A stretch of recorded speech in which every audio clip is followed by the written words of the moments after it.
Welcome back to the Exit Velo podcast. We're back here with Henry and Ben.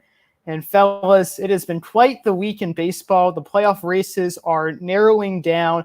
The plot thickens. And also, a couple of big scoring games yesterday. The Braves scored 29 runs. The Brewers scored 19. It's just insane. This year is just wild to begin with. But that was just wild to see how two teams scored that many runs yesterday. As we pack all of our baseball emotions into this shortened season, the players following suit, packing all the action into that short time as well. You said it, Adam. It has been action-packed, man. And 29 runs for the Braves yesterday. I was scrolling through scores. I had a double take. I thought the NFL started already, but no, that's tonight. Crazy times in baseball, and the stretch run is upon us. Cubs are scaring me to death. But at least there's other teams to talk about. I gotta say, when we started out this season, several weeks ago, if you had said that at this point we'd be talking about playoff hopes for teams like the Marlins, Orioles, Giants, Mariners, a few other teams too. Even maybe Mets, except for Mets maybe we were a little more prediction. You would have said, what are you guys talking about? Don't be realistic and ridiculous. It can't be this ridiculous of a season, but it just has been. Seeing all these teams are just right there in the playoff mix in the final weeks of the season, and yeah, it's just been crazy wild. And also the season started out slowly, it seemed like, with scoring as well, and just to see all this offense production suddenly come to life is really surprising, especially from a couple of the teams. Braves, maybe not as a surprise of a team with offensive production, but like teams like the Brewers and Giants going off offensively, like that's not something I was really expecting to see this season. There have been a ton of surprise teams we'll get into tonight, especially like the Orioles and the Tigers, who are somehow in, and these were really predicted to be the worst two teams in the American League. Maybe you can bring the Royals in there as well. So we'll get to that soon. But the first playoff race we'll talk about is the AL Central. And people love this division from the start because they had three teams that were going to go at it right from the get-go. And the preseason predictions were correct. It's between the White Sox, the Twins, and the Indians. All three are within a game of first place. And fellas, who is your pick to win the AL Central this season? As much as I hate them, Adam, I think I'm probably ready to buy into the White Sox. They've arrived a lot faster than people thought they would, and they're sitting in first place right now. So maybe not too bold of a pick for me, but the youth movement in Chicago is definitely fun to see. It's spearheaded by Luis Robert, Yoan Moncada, Lucas Giolito on the pitching side. They may be one of the best offenses in baseball, if not the best. Jose Abreu having a great year, putting up a ton of runs, RBIs, as he does. But I would say the White Sox probably would have to be my pick to hold on and win. I obviously like the Twins and Indians, the only other two teams you could say there. This is definitely the feast or famine division, but am I alone in choosing White Sox there, or you guys feeling that too?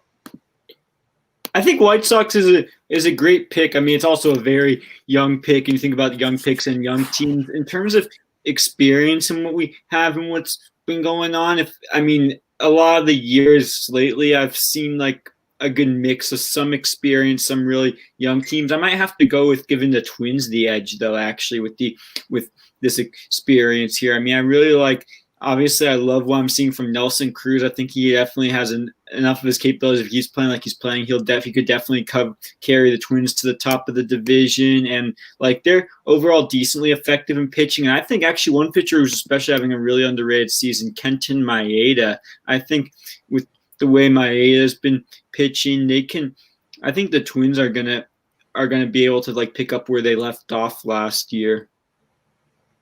I feel like out of the three teams, I feel like the White Sox and the Twins have the best case for the division, because the White Sox, it seems like they might even have the best offense in baseball. Not only do they have power from guys such as Abreu, Robert, and Moncada, Encarnacion. The list goes on and on.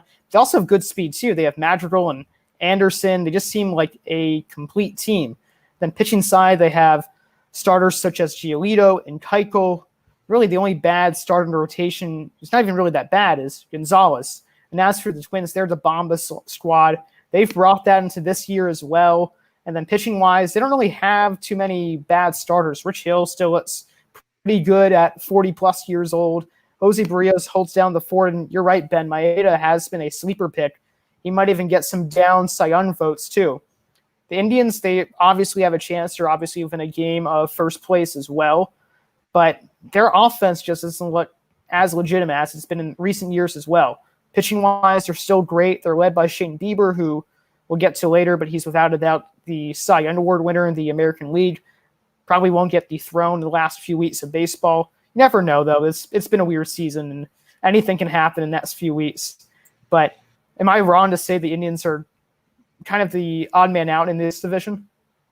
I think you're absolutely right. It can't be the Indians. They were sellers at the deadline, for crying out loud, man. Getting rid of, what's his face? Mike Clevenger, the guy with the long hair, who's also a really good pitcher, is probably the first thing you should know about him.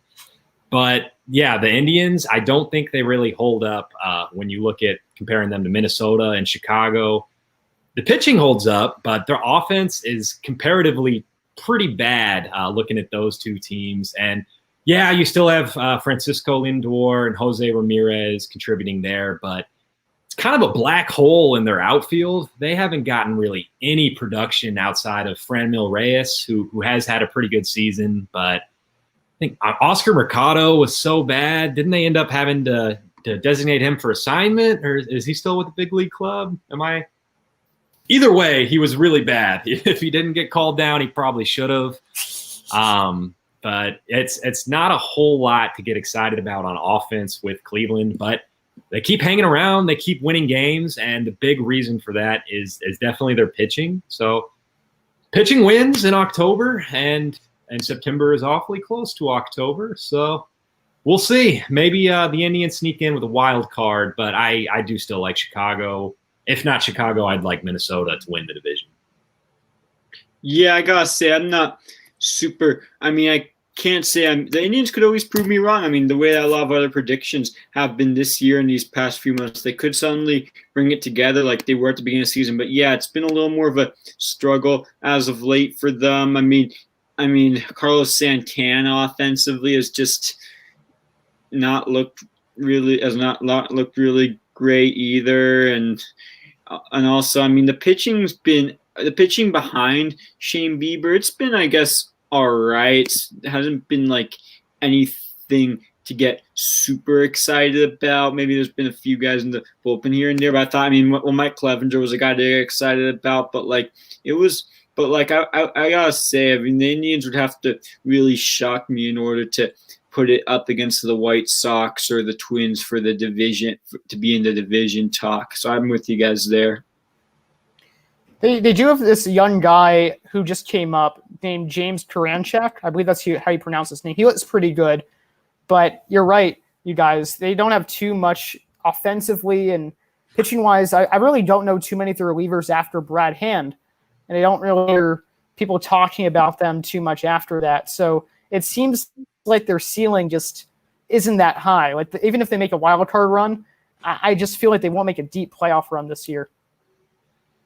And I'm glad you mentioned the bullpen, Adam. I meant to talk about that because they actually do have the third best combined bullpen wins above replacement in baseball. But I'm totally with you, man. I can't name another guy in that bullpen after Brad Hand. So maybe a bunch of nobodies getting it done in the Cleveland bullpen. But that could be an argument against them that maybe if it's not guys who are really all that great, that the luck kind of runs out here in the stretch run. But it has been a surprisingly good bullpen for them, but definitely offense the problem holding Cleveland back, I would say. Besides the AL Central, another race that's been very interesting right now has been the American League wildcard race, and not even really the first spot, because we know that one of them will be going towards the Twins or the White Sox or the Indians. That's almost guaranteed at this point. And it looks like the Blue Jays will hold down second place in the AL East, and in the AL West, it looks like the Astros will hold that down as well. So it really comes down to the 4 teams for the second spot, which is the Yankees, the Orioles, the Tigers, and perhaps to some people, even the Mariners too. Ugh, yuck, man. That sounds like we figured it out right there. The Yankees got the second wild card. But there are things to like about those other teams. I shouldn't dismiss them entirely. And in a shortened season that now we have somewhere between 50 and 20 games left, depending on which team you're looking at. I mean, it could happen. And Adam, we don't have to tell you the Yankees are struggling right now. Still missing a couple of those big bats, but I believe Stanton and Judge are on their way back pretty soon. Adam's nodding with me, so I must be right there. And I mean, I frankly, I don't even think they need Judge and Stanton to beat out those other teams. I think probably LeMahieu and Voit are enough to carry them on offense past the likes of Baltimore, Detroit, and Seattle. Crazy that those 3 teams, some of the most popular bottom feeders coming into the season are in this discussion, but they are in this discussion, and Ben is going to tell you why they are. Oh, I pointed the wrong way. Now to Ben. Oh. Well, reverting directions. That's the way this season's throwing us in. It's throwing us that way with like the Astros too. Like the fact that they're even the Astros are. It's not guaranteed for them necessarily. They're like just holding on, even though they're in the second place. But yeah, no, I mean the Orioles. So many of their sluggers, Rios, Renato Nunez, Anthony Santander, Hanser Alberto is actually still batting over 300, which I actually forgot because the Orioles, they've been one team. I mean, besides the fact that they've been a breakout that no one was predicting, a lot of these guys, I mean, I haven't really heard of them or even been following them much this season. So a lot of what they've been doing have been underrated. I mean, partly because they're the Orioles, but also because they haven't been like the most remarkable, but they've been remarkable enough to carry the team in the playoff race. And then, I mean, the Tigers have had a lot of excitement too. People thought it would take a few more years, but I mean, they're having a good offensive year from guys like Jemar Candelario. I still can't pronounce his name really well. And then Candelario, former Cub. Candelario, thank you. And then, I mean, Jonathan Scope, that was a good pickup they got at the trade. Oh, no, it wasn't at the trade deadline, but like Jonathan Scope is looking like the old Jonathan Scope that we remember seeing. And, I mean, Mariners, I mean, they've been one of the more impressive teams in my mind that I've followed for sure. I mean, Kyle Lewis, who you could make a case for Rookie of the Year, 9 home runs, 896 OPS. Kyle Seager still has it with the team's offense. And I mean, Mike Gonzalez leading the rotation there. So who knows? Maybe the Mariners could actually, no one thought this going into the season, could be in their first playoffs since 2001, longest drought in sports that they hold. So I'm really liking a lot what I'm seeing from these American League teams. But I think, like we discussed last week, in terms of this year with the field a little more open, this could be these teams one chance in the next few years to break into the playoffs. I can't imagine the Orioles, the Mariners, the Tigers doing this well in a full 162 game stretch. If it was a normal season, 10 playoff teams, they would not be in this, suffice it to say. And maybe not even the Yankees too, with the way they have been playing. And although the Mariners and the Tigers have, as Ben mentioned, are doing very well, they have some interesting group of guys and they, have been formidable. They're still in the playoff run. I just feel like their ceiling is also just not that high. They have a couple of really good players, as Ben mentioned. They have the Mariners, for example, have Evan White. They have Kyle Seager. The Tigers have Heimer Candelario, Jonathan Scope, and a couple of new guys like Casey Mize, who's been excellent, and Tariq Skubal. So they have intriguing guys, but I feel like the main race in the American League wildcard is the Yankees-Orioles, and They're about to start a 4-game series tomorrow. It would have been today, but they got postponed tonight.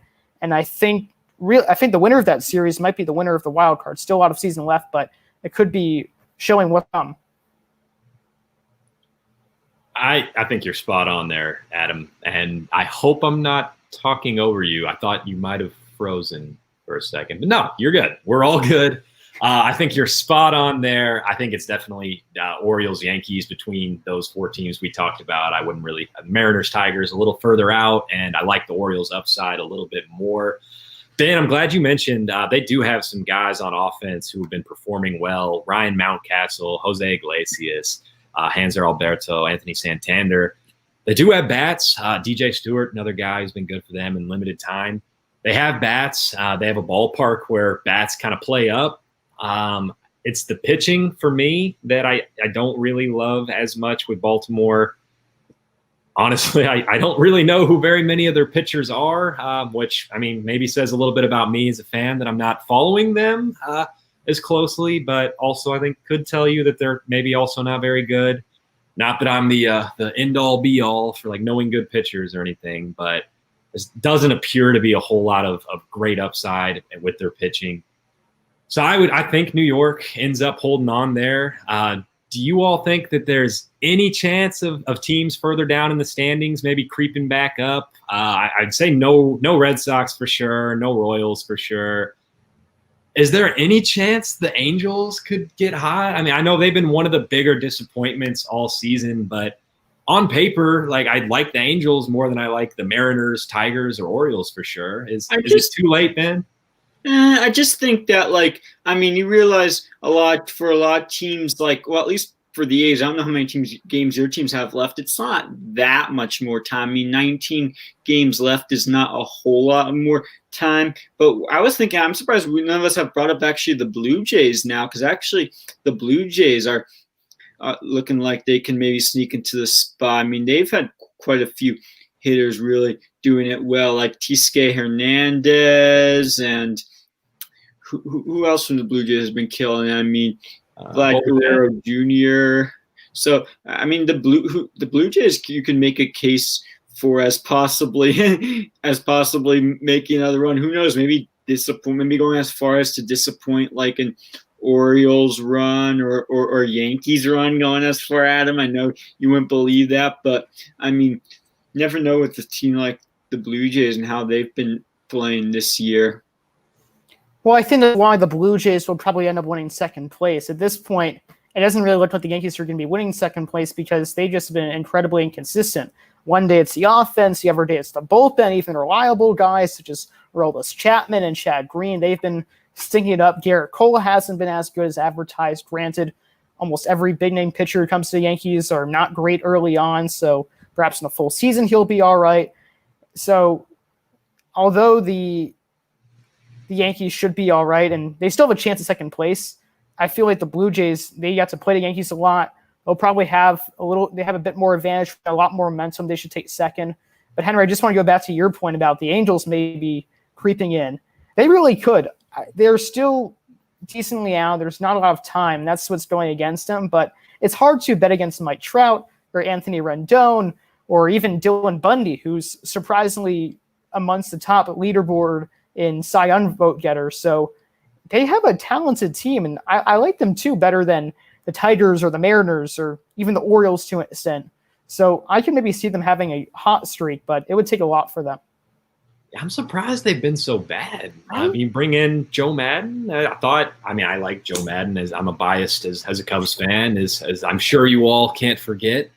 But they just went so bad to start the year. And Anthony Rendon was really slumping, but he's turned it around, and he's among the AL leaders. I think he has one of the best, if not the best, on-base percentage in baseball. Yeah, and so he's maybe there's enough time for the Angels. I don't really know what their schedule looks like.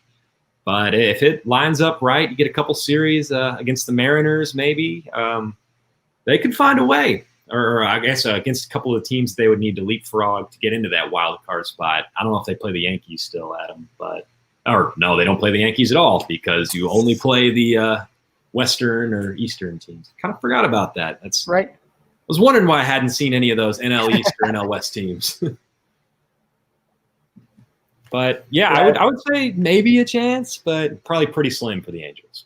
I mean, the thing about the Angels underachieving, that's, I mean, nothing new to me. Seeing the Angels, they've always underachieved. So in a lot of ways, even with the acquisition of Anthony Rendon, I kind of saw this thing coming with the Angels underachieving. Though, I mean, I didn't expect to see maybe they didn't underachieve as, I don't know, maybe they could prove it wrong, because I remember I was saying all the years that the one thing they've lacked is pitching. But this year, I mean, now with Dylan Bundy, one of the top pitchers in the league, they might have slightly filled that void. But so I could see what you mean, but like I still see them as one of the major underachievers, and I'm still like not really confident on their ability to climb in the playoff push this year. Even though, I mean, they look amazing on paper. When you have Mike Trout, the best player in baseball, it's hard to count the Angels out, and it's still hard to believe that they have not won a playoff game since he's been in the team. So it's unfortunate. You'll have to see the Meadville Meteor get back to the playoffs, and that'd be great. But yeah, not too much of a chance for the Angels. We should, however, move on to the National League wild card spot, and I want to talk about the Marlins just because they are hilarious. They're a fun team to watch. I remember when they were back in first place for a little bit. I remember when they had to play so many doubleheaders, and they were winning all these doubleheaders, and I still had to refresh my mind before coming in today about who they really have on their team, because it just seems like a bunch of prospects and replacement players they got, but they're somehow finding a way. Yeah, and I think maybe we could have seen the Marlins improving coming into the season. Well, you bring in Jesus Aguilar and Jonathan Villar in the offseason. So they looked like they were trying to maybe improve a little bit, but they've improved more than most people were anticipating, as evidenced by being alive in the playoff race still. And they go out and they get Starling Marte at the deadline, which was a little bit of a weird trade in that they gave up VR. It didn't make a whole lot of sense from the outside, but it's still, if you squint, it kind of looks like they're buying at the deadline. So that's exciting to see, something we haven't seen from Miami in a long time.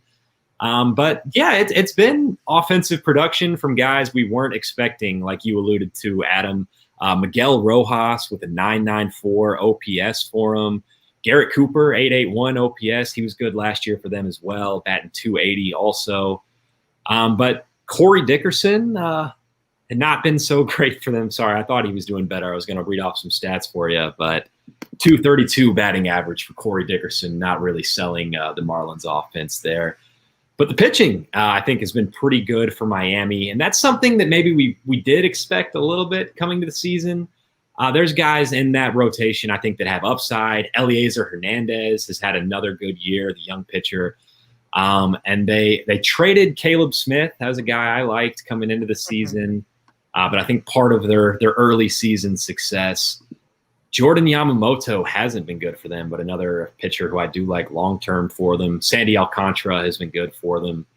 I'm just like scrolling through the Marlins team stats here, and I am amazed at how many different pitchers they have used. Like, it's like, I guess it's with all the COVID postponements and cancellations, but the Marlins have used 38 different pitchers as a team, which I'm not sure what the league leader is, but they've got to be close. Yeah, I mean, and the Marlins, I mean, a couple of the guys like we were hyped about, they've gotten some good production out of their bullpen too, and I think bullpen production might be one of the more important things for a team to have in these postseason rushes. As we've known, bullpen seems to be what's given the teams the edge. Well, in the postseason especially, but maybe somewhere at the end of the season runs too. I mean, we talked about their bullpen earlier in the season. That was one thing we were excited about, and it's proven to be pretty good. I'm not sure what their team bullpen stats are, but I mean, guys like Sixto Sanchez, who I was hyped about, he's putting up a nice 1.80 ERA in 25 innings pitched. And then also Yimi Garcia and Richard Blyer have been pretty effective. So I'm overall liking the Marlins. And then, I mean, and then they have the veteran experience too of like Jesus Aguilar, Matt Joyce, who are both having decent seasons. So the experience is there. A lot of factors are definitely there for the Marlins, and it's been definitely a fun ride to be along for sure. I mean, I wish I could watch the Marlins more often. I wish I showed the Marlins more often because it's mostly been through the numbers and through things I've seen the Marlins and through highlights I've seen the Marlins doing well. But they seem to be one of the more entertaining breakout runs this season for sure. They probably seem so entertaining because everyone thought they were a lost cause. They used to have players such as Dee Gordon, Giancarlo Stanton, of course Jose Fernandez before he tragically passed away, and then the team pretty much got blown up and they were kind of left out to dry. They still haven't made the playoffs since 2003, and now they're just back in a shortened season, and it came out of nowhere. But Henry alluded to how the pitching was really good. Another name that's been really effective for the Marlins is Pablo Lopez, who is having a great strikeout season. And just pitching-wise, so Sanchez never pitched a game above Double-A, and he might be a Rookie of the Year candidate as well. And then Alcantara has been excellent as well. And the bullpen, Richard Blyer was one of the names that Ben mentioned, and he was a former Yankee. He played in the Orioles for a bit too. He doesn't even throw that hard, only low 90s, but he's just been really good at having weak contact as well. So they're a really fun team to watch, and I really wouldn't be surprised if they made the playoffs. Yeah, the starting pitching has been pretty awesome for the Marlins. Ben, you mentioned team bullpen numbers for them. So I was curious. I pulled it up. And per Fangraphs, Marlins have the second worst cumulative bullpen WAR in baseball at negative 1.1 wins above replacement. So I guess they're actually wins below replacement. The Marlins bullpen is. It's been pretty bad. So if there was a reason to knock them down a peg other than just being the Marlins, I would say the bullpen could prove problematic here in the stretch run. Well, besides the bullpen, of course, and I didn't realize how atrocious they were too, so thank you for bringing it in. But they also don't have a lot of brand names, of course, and I think that's a struggle for teams such as the Marlins, the Orioles, or the Tigers. They don't have a lot of guys who maybe can keep this route going for the last 3 weeks of the season. That's a great point there too, Adam, that in runs like these and once you get to the playoffs, you like to have a couple studs to lean on. And even within the pitching rotation that's been great for them so far, there's not really like a bona fide ace who you're going to go out and hand the ball, go win you game 7 or something. So maybe something that could come back to bite them going forward. There are a lot of other teams in the wild card race, though. One of them that we mentioned earlier was the Mets, and the Mets are a disappointing team to say the least because everyone knows that they can be really good, and everyone knew they had a great offensive team last year. Their starting pitching is always strong, led by Jade DeGrom, and they acquired Edwin Diaz, and Diaz is actually back this season. He's pitching very well, actually. That's a 1.89 ERA. DeGrom might win his third Cy Young Award. Lugo's become a starter. He's been excellent, and they have guys like Michael Conforto, Dom Smith, Pete Alonso's coming around too. So they have all they need, but it just seemed like a slow start, bad start from the bullpen, no one after DeGrom, and this is another team that just might miss out on the playoffs when the year they possibly could have filled in one of those 8 seeds. That's just classic Mets baseball for you, and it almost feels lazy on my part to just go back to that, but it keeps happening year after year. The Mets find new ways to lose and new ways to be incompetent in the front office. And yeah, they didn't address their needs. And they, on paper, I guess this team does look like they should be a contender and should be a playoff team, but they haven't been. And it is definitely weird, Adam. You talked about the pitching. This was supposed to be like the rotation for the next decade. DeGrom, Syndergaard, back when people thought Steven Matz was good.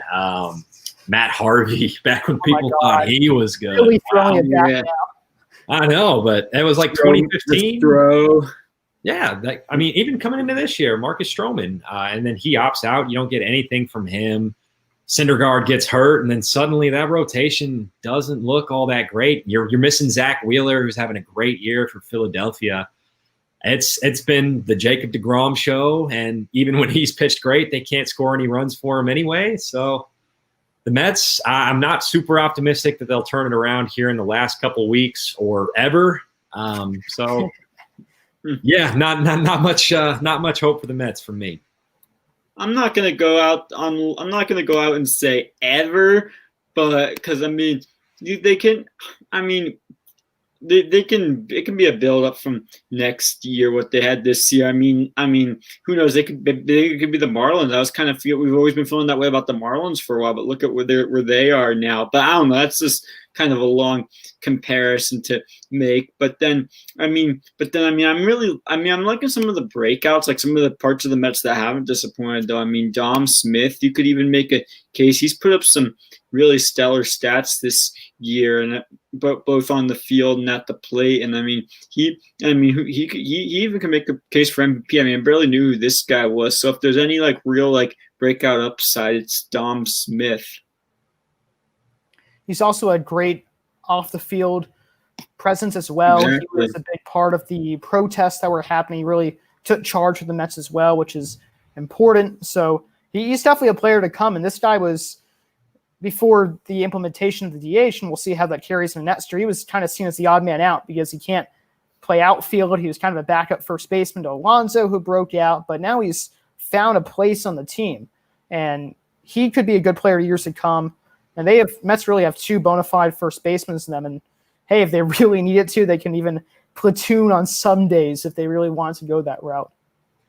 And I think that was great analysis there, Adam, to talk about how the universal DH has really benefited Dom Smith because, yeah, he was a guy who had the bat. There just wasn't really any place for him to go in the field. They kind of had a log jam in the outfield. You have Alonso at first base. And then not only the DH, Yoenis Cespedes disappearing and no longer wanting to play for the Mets, that's helped too, and opening up a spot for Dom Smith to play every day. And he's been great. Definitely a bright spot for the Mets. And I will say that Edwin Diaz has been pretty good. I know he strikes everybody in the world out. The ERA is 1.89, and then you still look and he finds ways to blow saves. It's kind of wild the way that he struggles. He has very unique struggles, Edwin Diaz does, in that he can still like somehow look dominant while doing it. So maybe that's a testament to how great of a pitcher he is. But yeah, I don't really see it with the Mets this year. I don't. How far out are they right now? Actually, I mean, I guess I should say that before I'm completely dismissing them. But at 20-24, they're 2 games behind Miami for that playoff spot. They're ahead of the Reds. They're behind the Brewers. They're behind the Giants. They're behind the Rockies. So they're striking distance, but kind of on the outside of the outside looking in.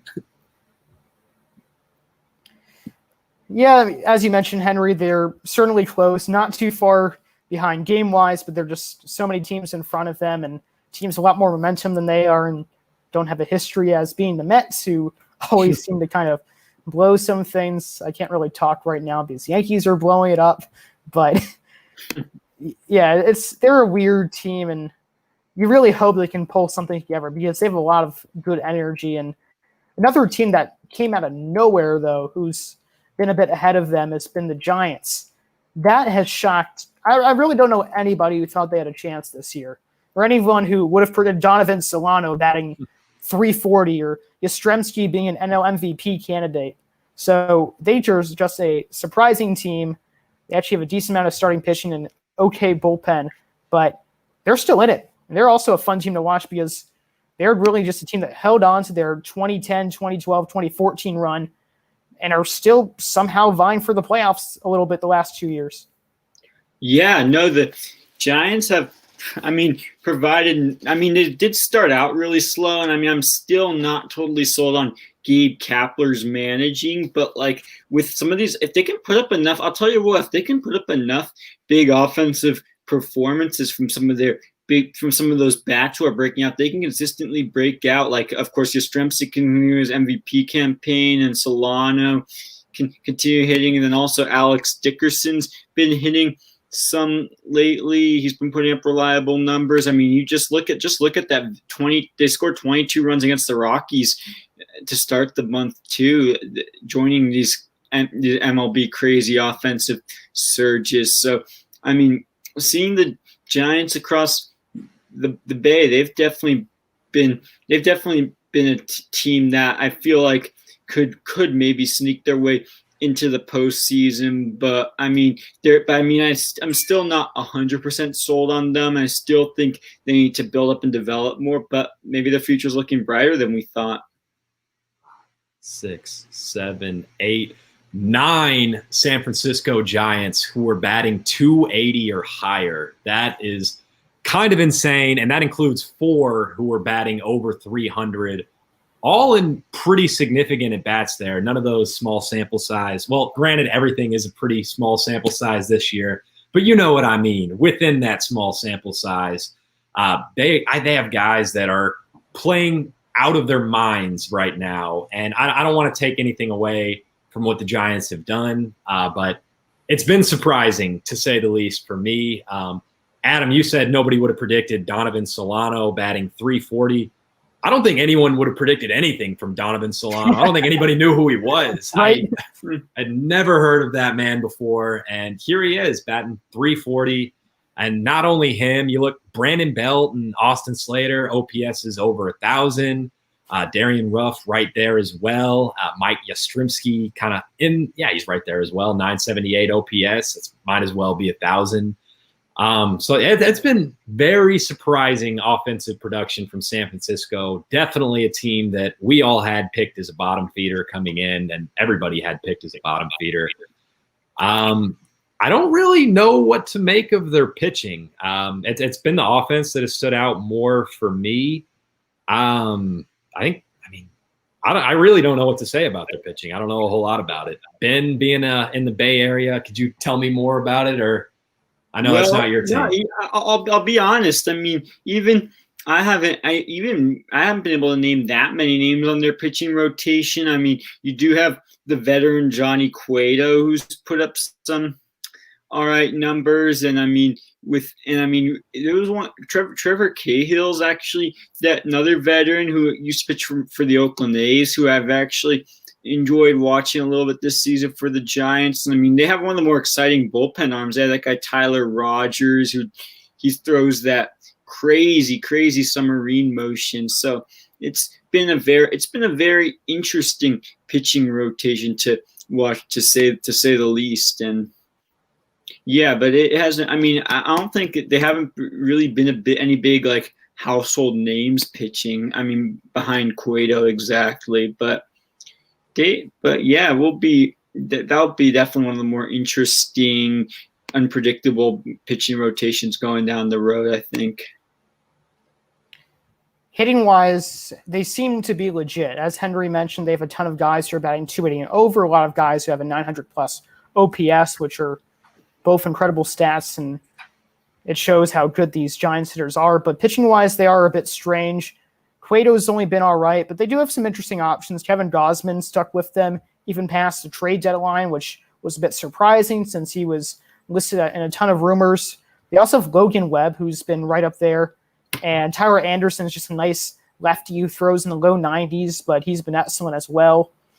And I don't think their bullpen is as good as it used to be. They still have Tony Watson from last year, and the guy Taylor Rogers, as Ben mentioned, who is a crazy submariner, but they don't have players such as Will Smith like they did last year when their bullpen was one of the best in baseball. So if they have any weakness, really, it's their pitching, and more specifically their bullpen. Absolutely. I didn't realize that the bullpen had been so bad for them. I'm checking fan graphs. That's kind of my go-to for today's episode. But they have the third worst, actually tied for second worst with Mariners wins above replacement as a unit for their bullpen at negative 1.1. So pretty bad collectively for San Francisco, which makes it all the more remarkable that they are in the heart of this wild card race.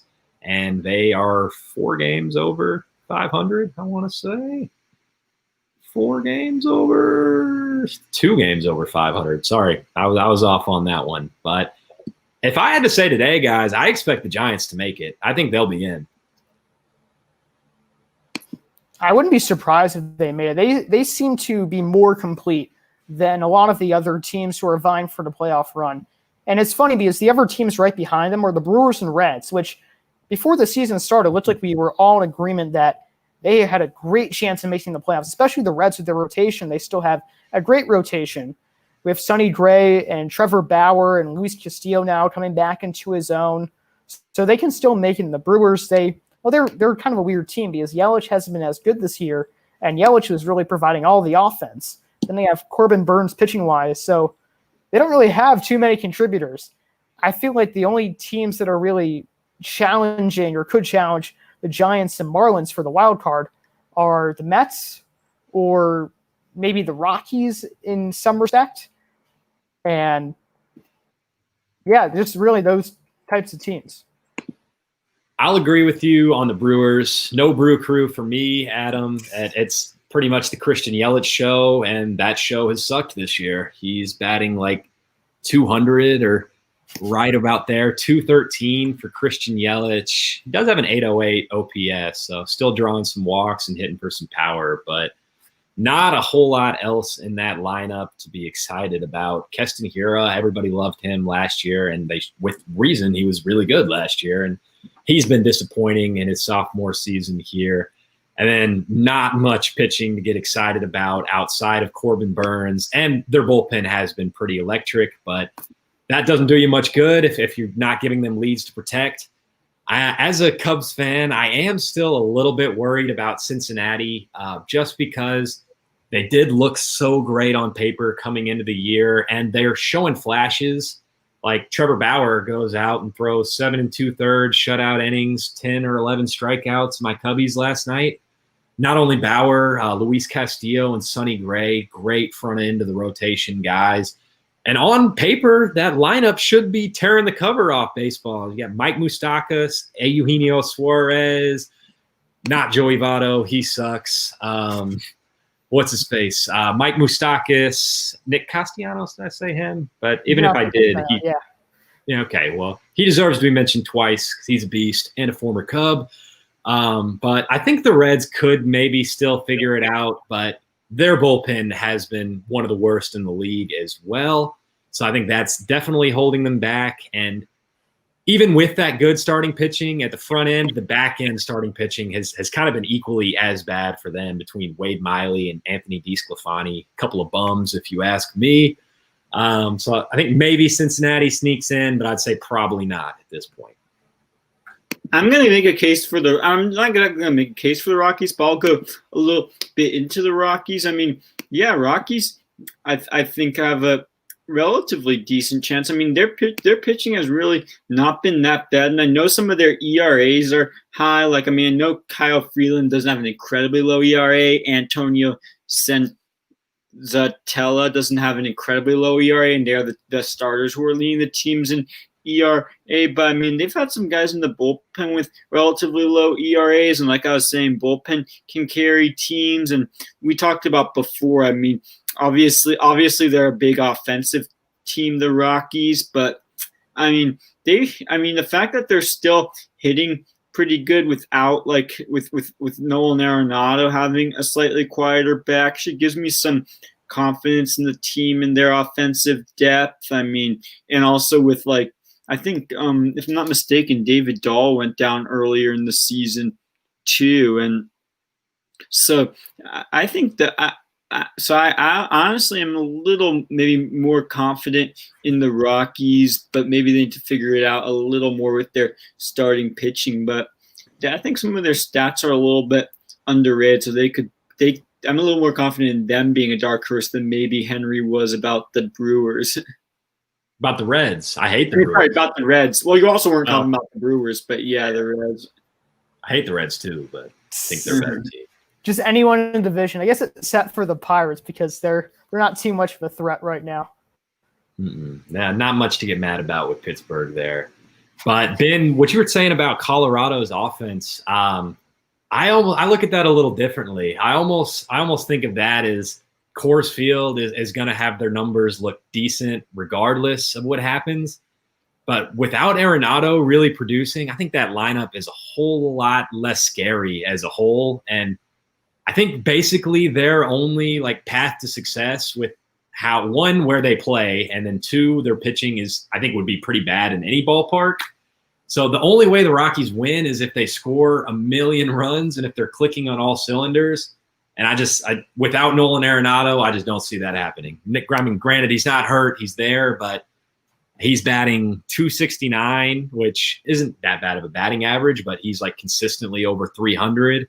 And he has an 803 OPS, which has got to be pretty close to a career low for Arenado, and not a whole lot of time left to heat up. I do have to point out, though, I mean, I think Blackmon in a lot of ways makes up for that. I mean, maybe less power, but like his ridiculously high batting average, I mean, he's not too far from the 400 mark at one point. I mean, now he's batting 327, which is close to top of the league. And then, I mean, with the pitching, I think I would argue the same thing with you said about hitting. That's Coors Field. They're bound to have good hitting. I feel like the same with their pitching ERAs. We're looking at how their ERAs weren't the best. Well, I mean, Coors Field, no pitcher is bound to have an amazing ERA. That's true. You do have to apply it both ways. For example, Kyle Freeland, he's been pretty decent overall, as well as Antonio Sensatella and German Marquez, who's probably one of the more underrated pitchers in all of baseball. So the rotation's not as bad. Their bullpen's still, really terrible as always. They signed so many guys to lucrative deals, but none of them really panned out. Offensively, Henry, I do like your point of how they look a lot weaker after Arenado, but at least they have guys such as Trevor Story, who is actually making a case for MVP, as 10 homers, leads all of baseball in stolen bases. And then you have Blackmon, who is flirting with 400 for a long time. So some of the pieces are there, but it still isn't 2018 Colorado Rockies that we all know and love. It's a fringe playoff team at best that might not reach the threshold as the Marlins or the Giants.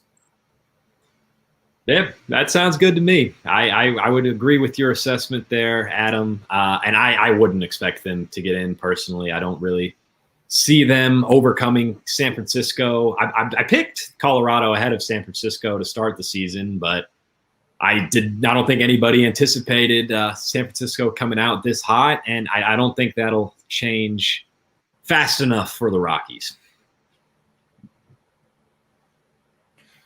Well, that seems to be it for our show. Thank you all for tuning in.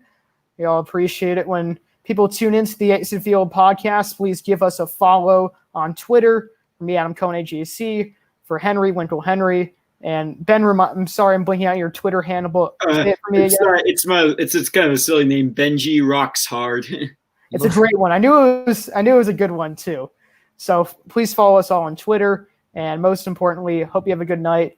And until next time, this is the Exit Velo podcast.